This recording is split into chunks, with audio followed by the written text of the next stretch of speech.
Salut băieți, bine v-am găsit la un tutorial pe care voi începe și eu acum. E pentru prima oară când fac chestia asta. Car parking, o să vă arăt cum am eu gearbox-ul făcut, cum modific eu mașinile, etc. Cazul în care vă interesează, mă urmăriți pe YouTube.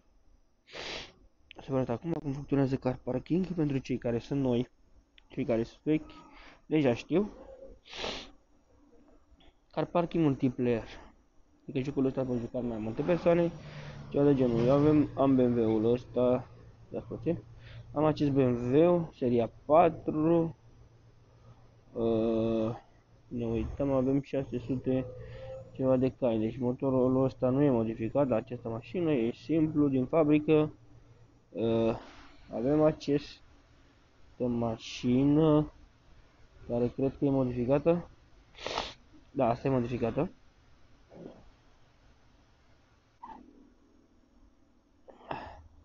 Acest Mercedes, cred că e modificat și el. Am foarte multe mașini. Chiar foarte multe. Bun.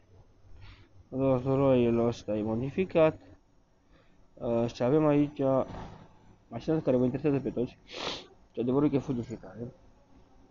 Nou Porsche ăsta Urus.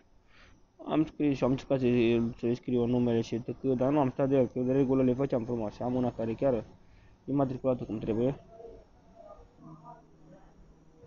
Asta e matriculată cum trebuie și asta e modificată și are și un nou gearbox. 1695 de cai. Avem toate turbinele. Aici avem și gearboxul. 500 266 191. Mașina asta chiar merge bine. Imediat o să vă arăt și cum merge cu gearboxul ăsta pe care îl are. Imediat o să vă arăt. Ieșim afară, bum. Intrăm aici, facem așa și să vă arăt cum merge mașina. Apropo, numele meu e Eugen, dacă m-am prezentat. Și pentru prima oară când fac tutorialele pentru car parking. Bun. Suntem undeva. După cum vedeți, mașina trage destul de bine, merge destul de bine. Chiar ia 100 și. Bun.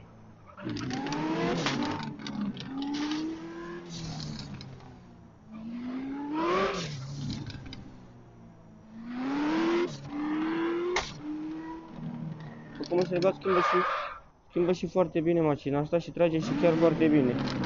Noul gearbox pe care l-am făcut eu, din fabrică nu vine cu gearboxul ăsta. Bun. Ieșim undeva aici să-i dăm puțin, dar nu cred că e bine, nu e bine aici. Nu e bine aici.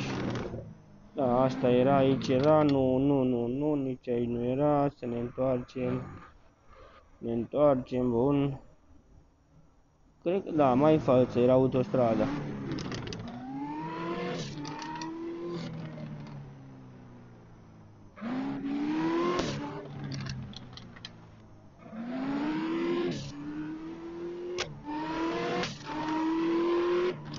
Da, n-am ieșit bine, nu știu de ce, dar n-am ieșit ce bine.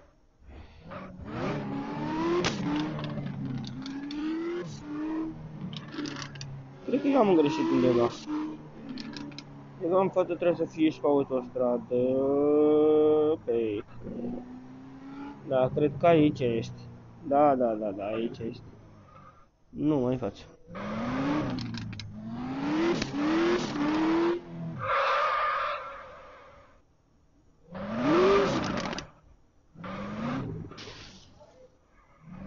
Aici este, da. Am găsit până la urmă, a trebuit să caut puțin, că mi-am ceva aminte unde este. Că m-am jucat foarte mult timp acest joc. Bun. Să vă arăt cum merge mașina asta. Avem 190 200 de fracțiune de secundă. Deci practic n-am stat pe nimeni. Fuge extrem de tare.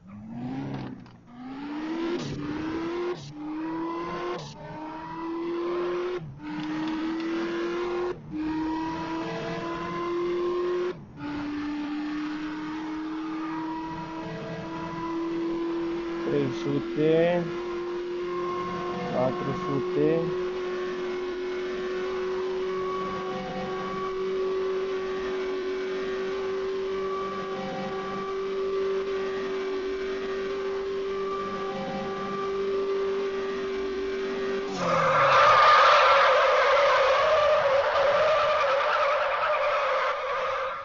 deci cam atâta poate să ducă, 500. Nu mai aveam să mai ne ducem pentru că ajungeam la graniță. Deci săream în sus.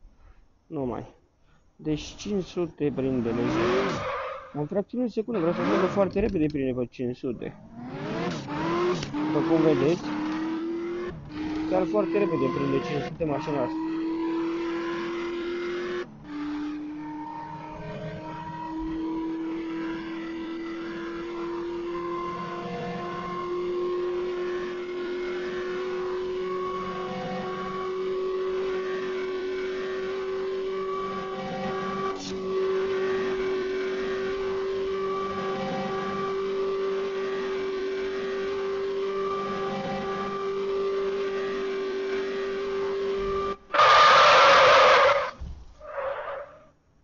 Da, dacă nu mă loveam, nu mai e nimic. Da, bun. Ca mașina dată, cum v-am arătat, noul gearbox, mașina e modificată de mine toată. Genți, reloane, tot. Bara pe spate, inclusiv matricula, e făcută de mine. Dacă vă interesează cum faceți matricula mașinile, eu o să vă arăt. În următorul clip pe care îl voi face, voi arăta cum matriculați mașinile. Bun, cam asta este, vă mulțumesc. Vă mulțumim la toți și cam asta este. O zi, să aveți o zi frumoasă, la revedere!